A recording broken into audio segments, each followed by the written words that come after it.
Hello all, welcome to Phenology Tamil. இன்னைக்கு நம்ம இந்த வீடியோல penny stocks பத்தி தான் பார்க்க போறோம்.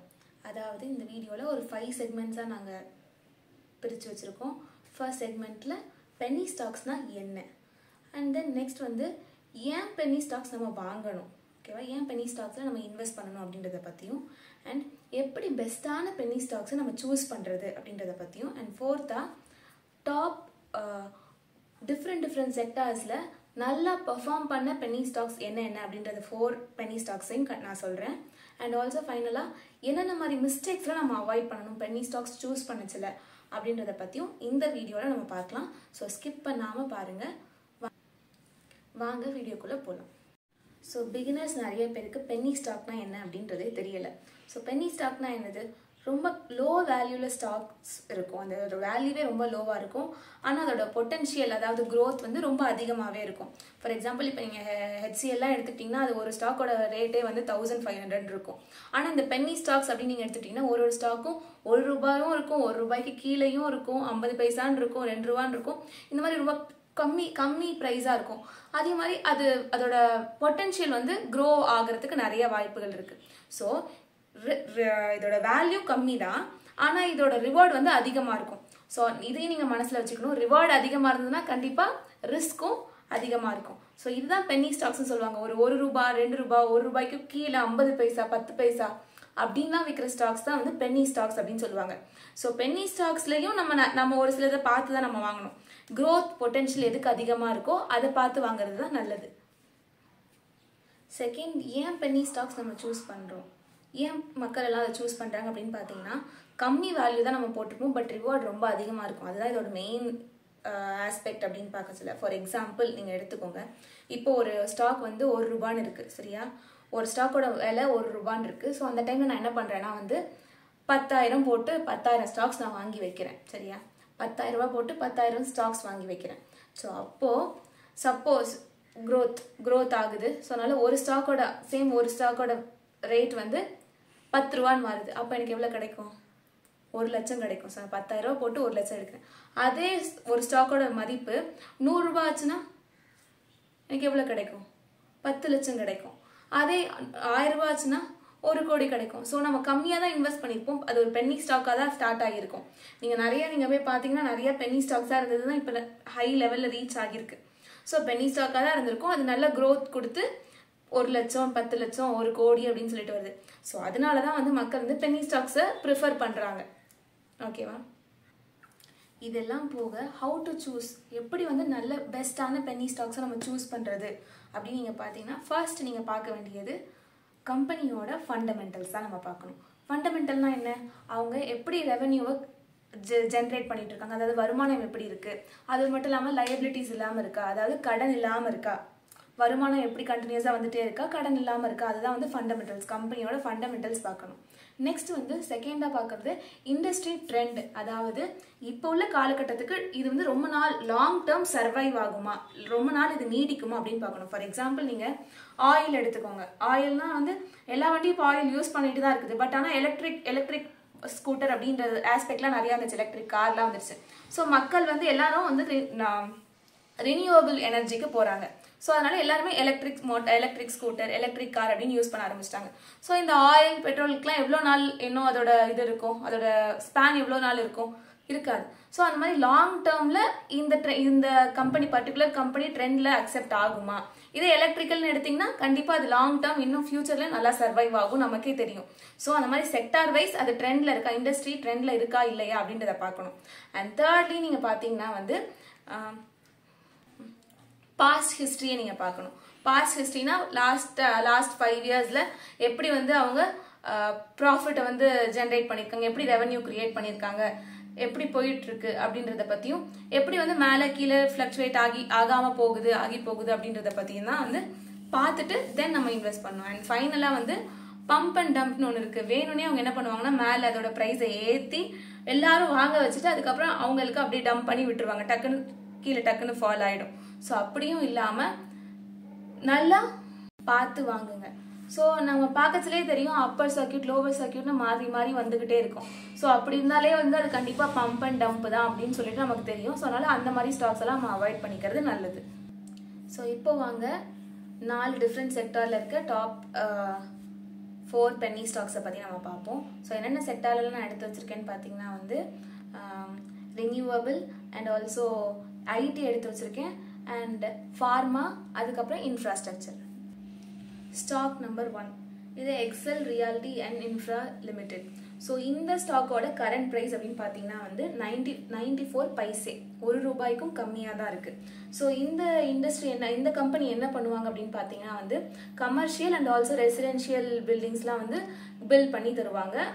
அந்த மாதிரி இதெல்லாம் ரியல் எஸ்டேட் பிஸ்னஸ் அப்படின்னு சொல்லிட்டு இன்ஃப்ராஸ்ட்ரக்சர் ரிலேட்டட் அந்த மாதிரி செக்டரில் இவங்க போவாங்க. ஸோ இவங்களோட ஃபுல் கேபிட்டல் அப்படின்னு நீங்கள் பார்த்தீங்கன்னா வந்து 132 கோடி அவங்களோட மதிப்பு. அண்ட் அவங்களோட பிஇ ரேஷியோன்னு பார்த்தீங்கன்னா வந்து 59.23 தான் அவங்களோட பிஇ ரேஷியோ. அண்ட் இந்த லாஸ்ட் இந்த 1 இயர்ல வந்து இவங்க ஹையஸ்ட் அப்படின்னு பார்த்தீங்கன்னா இவங்க வந்து அவங்களோட அந்த ஒரு ஸ்டாக்கோட மதிப்பு ₹1.85 வரைக்கும் போயிருக்கு. அதே வந்து லோவஸ்ட் அப்படின்னு நீங்க பாத்தீங்கன்னா 45 பைசா தான் இதோட லோவஸ்டா இருக்கு. And for the past 5 years வந்து இவங்க 840% ரிட்டர்ன் கொடுத்துருக்காங்க. ஓகேவா? ஸ்டாக் நம்பர் 2 இது வந்து NCL research and financial service limited. So இந்த கம்பெனியோட கரண்ட் ஸ்டாக் ப்ரைஸ் அப்படின்னு பார்த்தீங்கன்னா 77 பைசா. சரியா? ஸோ இவங்க வந்து எது ரிலேட்டட்னா ஃபினான்ஸ் ரிலேட்டடான சர்வீசஸ்லாம் பண்ணிட்டு இருக்காங்க. ஸோ இவங்களோட மொத்த இதோட மதிப்பு, இவங்களோட ஃபுல் கம்பெனியோட வேல்யூன்னு பார்த்தீங்கன்னா 82 crore வருது, அரௌண்ட் 82 crore. அண்ட் இவங்களோட பிஇ ரேஷியோ ரொம்ப பீக்ல தான் இருக்கு, 358.14. And for the past 1 year இவங்களோட ஹையஸ்ட், இவங்களோட ஒரு ஸ்டாக்கோட மதிப்பு ஹையஸ்ட் அப்படின்னு பார்த்தீங்கன்னா ₹1.43. அதே லோவஸ்ட் அப்படின்னு பார்த்தீங்கன்னா 66 பைசா. அண்ட் கரண்ட்ல இவங்களோடது வந்து ஒரு ஸ்டாக்கோட மதிப்பு 77 பைசா, ₹1 கம்மியாக தான் இருக்கு. லாஸ்ட் 5 இயர்ஸ்ல இவங்க எவ்வளவு ரிட்டர்ன்ஸ் கொடுத்துருக்காங்கன்னா 1825% கொடுத்துருக்காங்க ரிட்டர்ன்ஸ். இது பெரிய அமௌண்ட் தான். ஸ்டாக் நம்பர் 3 இது வந்து ஒரு ஐடி செக்டார்ல உள்ள பென்னி ஸ்டாக் தான். இதுக்கு நேம் வந்து அவான்ஸ் டெக்னாலஜிஸ் லிமிடெட். ஸோ இதோட கரண்ட் ப்ரைஸ் அப்படின்னு நீங்க பாத்தீங்கன்னா 82 பைசே தான். இதுவும் ₹1 கீழே தான் இருக்கு. ஸோ இந்த கம்பெனி வந்து என்ன பேஸ்னா ஐடி பேஸ்ட், அதாவது ஐடி சர்வீசஸ் அண்ட் கன்சல்டிங்னு சொல்லலாம். அதாவது டிஜிட்டல் டிரான்ஸ்ஃபர்மேஷன், அப்புறம் சாஃப்ட்வேர் டெவலப்மெண்ட், அந்த மாதிரி சர்வீசஸ் ரிலேட்டடா வந்து இந்த கம்பெனி இன்வால்வ் ஆகிருக்கு. ஸோ இவங்களோட பாஸ்ட் 5 இயர்ஸ் பர்ஃபார்மன்ஸ் அப்படின்னு நீங்க பாத்தீங்கன்னா வந்து 1540% ரிட்டர்ன்ஸ் கொடுத்துருக்கு கடந்த 5 வருஷமா.